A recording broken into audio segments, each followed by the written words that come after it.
नमस्कार मित्रों, global TV के इस खास एपिसोड में आप सभी का एक बार फिर स्वागत है, अभिनंदन है। काफ़ी अरसे बाद आपके साथ मैं हाजिर हूँ, लेकिन जैसा कि मैं पिछले कई एपिसोड से कोशिश कर रहा हूँ कि मैं किसी राजनीतिक मुद्दे पर बात ना करूँ। बात यह है और सिर्फ इतनी है कि राजनीति पर बात करने के लिए तमाम सारे नामचीन टेलीविज़न चैनल्स हैं, तमाम सारे अखबार हैं, तमाम सारी पत्रिकाएं हैं, मैगजीन्स हैं और दुनिया भर के तमाम और सारे चैनल्स हैं जिस पर आप राजनीति की खबरें देखते रहते हैं। अगर हम बात करें अपने खुद के प्रधानमंत्री श्री नरेंद्र मोदी की, तो उनको मैंने राजनीति पर पिछले काफ़ी लंबे समय से, लगभग गुजरात में हुए चुनाव के बाद से राजनीति पर बात ना करते हुए सुना है और ना ही देखा है। ये बात इतनी है कि राजनीति हर चीज़ का सॉल्यूशन नहीं होती, हर चीज़ का विकल्प नहीं होती। जहाँ पर समस्याएं हैं वहाँ हमें उस पर बात करनी होगी, उस पर काम करना होगा। और यही बात मैंने अपने ट्विटर पर प्रधानमंत्री से दरख्वास्त की है कि वो भारतीयों की बात सुने, भारत की जनता की बात सुने।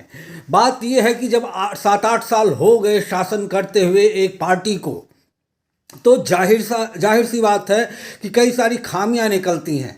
लेकिन डर ये लगता है कि अगर उन खामियों को बताया जाए तो कहीं आपकी आलोचना ना होने लगे। मैंने खुलकर ये बात कही कि अब लोग अपने पद का, चाहे वो सरकार में बैठे लोग हों, मंत्रालयों में बैठे लोग हों या कहीं पर और हों, वो अपने पद का एक तरह से फ़ायदा उठाना उन्होंने शुरू कर दिया है। आप किसी भी मंत्रालय में जाएं, आप किसी भी विभाग में जाएं, तो आपसे बात करने का सलीका लोगों को नहीं होगा, आपसे बड़े ही रुखाई से बात की जाएगी। कहीं कहीं पर क्राइम की दर काफ़ी बढ़ी हुई दिल्ली में आपने पिछले कई दिनों से सुना, कई तरह की वारदातें हुई। खैर, मेरा मकसद उस पर बात करना नहीं है। मैं अभी अयोध्या से आया, वहाँ मैंने लोगों की दर्द भरी आहें सुनी। वहाँ पर लोगों के मकान टूट रहे हैं और 3 जो पथ बन रहे हैं, राम पथ, भक्ति पथ और एक और पथ है। एक रास्ता सादतगंज बाईपास से होकर सीधा राम की पैड़ी की तरफ जाता है, दूसरा रास्ता सुग्रीव किले से होता हुआ राम मंदिर की तरफ जाता है और तीसरा हनुमानगढ़ी तिराहे से। ठीक मेरे एक निकट के रिश्तेदार हैं जिनके घर के ठीक सामने से उनका भी घर टूटा है और उन्हीं के घर में अयोध्या का पहला बैंक, सेंट्रल बैंक, वो भी टूटा है। तो वो रास्ता जाता है राम मंदिर की तरफ।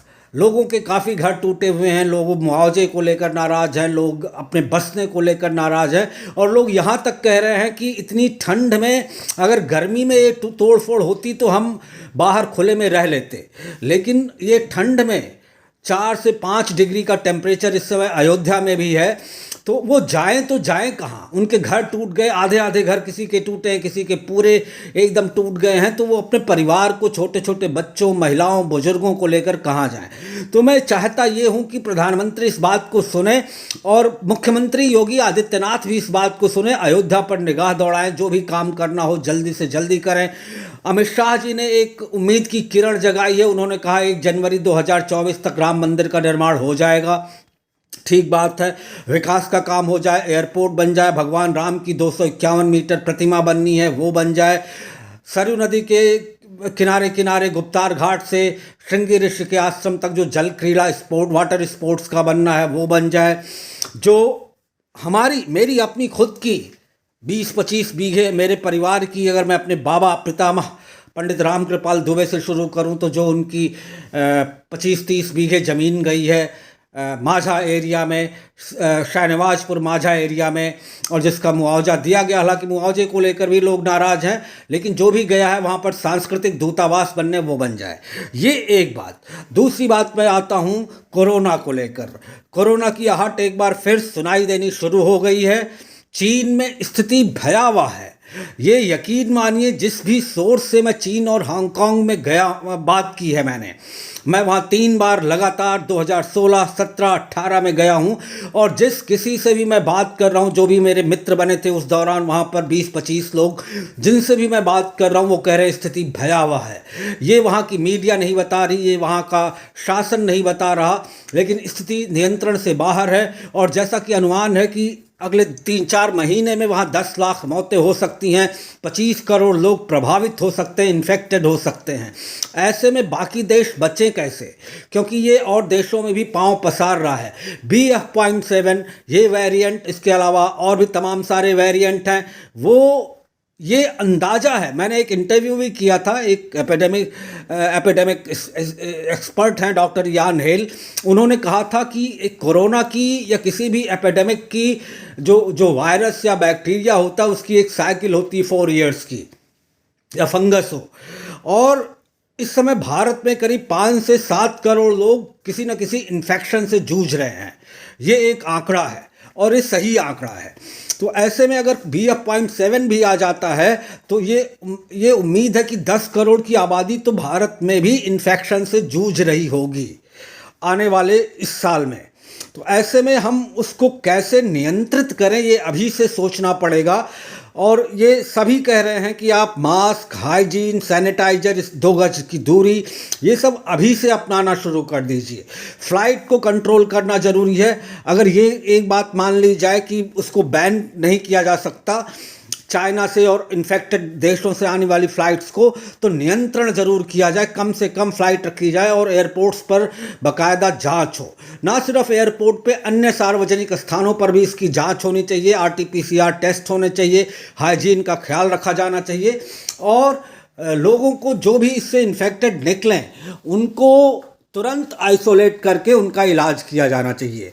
आप मामूली इन्फेक्शन को भी, मामूली सर्दी जुकाम को भी टाल नहीं सकते।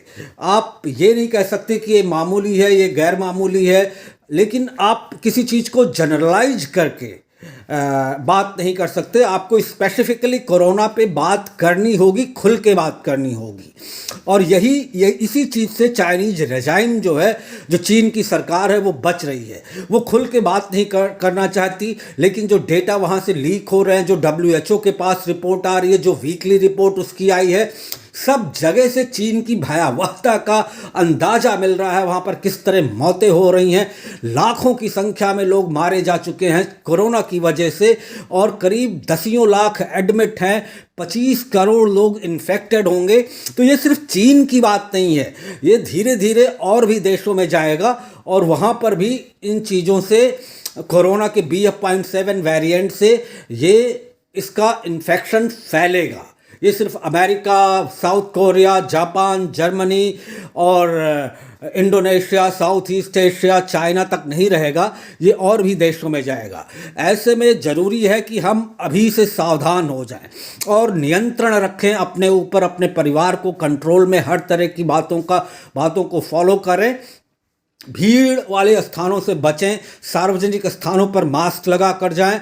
और ये देखने वाली बात इसमें ये होगी कि हम सेल्फ कंट्रोल कितना कर पाते हैं। तो ये कोरोना की बात हुई। अब तीसरी बात, रशिया और यूक्रेन की। रशिया और यूक्रेन एक नए दौर में युद्ध पहुंच गया है। और रूस के राष्ट्रपति व्लादिमीर पुतिन ने नए साल पर जिस तरह अपने आर्मी के लोगों के साथ फौजी पोशाक में अपना अंदाज दिखाया, उससे लग रहा है इस साल ये लड़ाई और बढ़ेगी। ये लड़ाई अब आर पार की होती जा रही है। ये रूस और यूक्रेन की लड़ाई ना होकर रूस और अमेरिका की लड़ाई हो गई है। रूस के साथ इसमें चीन खड़ा है, नॉर्थ कोरिया खड़ा है, और भी तमाम सारे साम्यवादी देश खड़े हैं। भारत की स्थिति तटस्थ है, वो रूस को साथ भी दे रहा है और अमेरिका के साथ वो खुलकर सामने भी नहीं आ रहा है अमेरिका के खिलाफ। तो ऐसे में स्थिति ये है कि रूस अपने उन क्षेत्रों पर जहाँ पर रशियन कल्चर प्रभावी है, उनको अपने साथ मिलाना चाहता है और वो किसी न किसी तरह करके मानेगा। इसी के साथ ग्लोबल टीवी के इस विशेष अंक में मैं आपसे विदा लेता हूं। फिर हाजिर होऊंगा, फिर मिलूंगा, किसी और मुद्दे पर चर्चा करूंगा। तब तक दीजिए विदा। नमस्कार, धन्यवाद, जय हिंद।